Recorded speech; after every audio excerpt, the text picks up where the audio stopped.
mega celebrity status, the life of luxury, the world at his fingertips. The original Joe Billionaire. Solomon.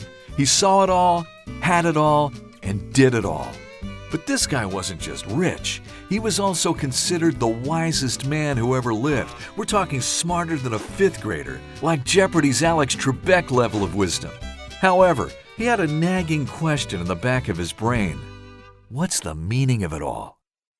He was struggling with purpose. You're born, you go through infancy and childhood and adolescence, then you're an adult, then you're old, then you die. What's the point?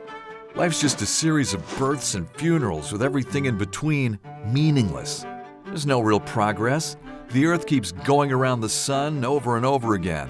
It's meaningless. He kept acquiring more and more stuff, more riches, more status, more women. Meaningless. Nothing is new. It's just the same old, same old. People do the same thing day after day, year after year, generation after generation. They still work the same. They still struggle the same. They still sin the same. Still meaningless. So what did Solomon conclude from all of this? That there is no meaning to it all. But that was nagging him too. He asked himself, how can I be totally sure there's no meaning and happiness in life unless I search for it myself? So he dove into his search for significance. First, he studied more. And if it wasn't enough to be the straight-A student at the top of his class, he wanted the I'm a teenager with a PhD type of status.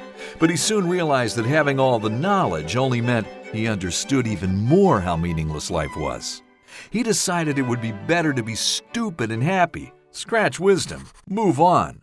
So then he decided to try the path of partying. He found fellow fun seekers to join him. Bungee jumping, skydiving, cow tipping, mailbox smashing, or something like that. Each thrill was topped by the next one, but he discovered that it felt great, but had no substance. Still meaningless. Next.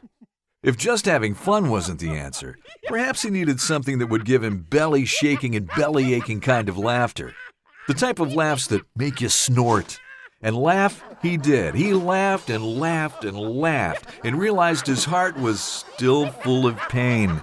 Laughter couldn't forever hide the miseries of life. Still meaningless. Now what? Maybe numbing the pain was the answer. So he drank and passed out and drank some more. He was the original poster boy for AA, waking up each morning from a drunken binge with a massive hangover. But then he discovered that the depression came back, and it took more and more alcohol to get the same feeling. What's worse, the pain kept coming back when the buzz wore off. There's no painkiller for the soul. Meaningless. So he went the route of more stuff. He built massive gardens, ponds, and vineyards, all for himself, but still meaningless.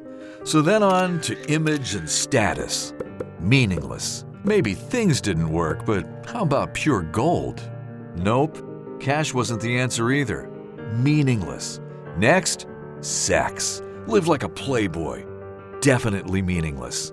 Maybe power was the answer. He dove deep into his role as king. Still meaningless.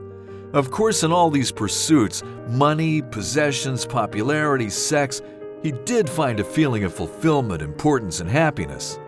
But it was all temporary. They're only cheap substitutes for the real thing. Solomon finally wised up and found the one pursuit he had overlooked, a spiritual pursuit. He quickly discovered that no amount of mental, physical, or emotional answers could plug the spiritual hole in his soul. Everything quickly fell into place in this new pursuit, and he realized it boiled down to three things. Enjoy life fully as a gift from God, take God seriously, and seek God early on in life.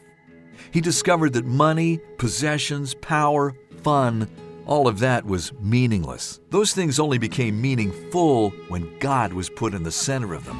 He finally got out of the meaningless rut by focusing on the Creator rather than the created. And he was finally able to answer his original question. What's the meaning of it all? God. Period. That's it. He is the meaning.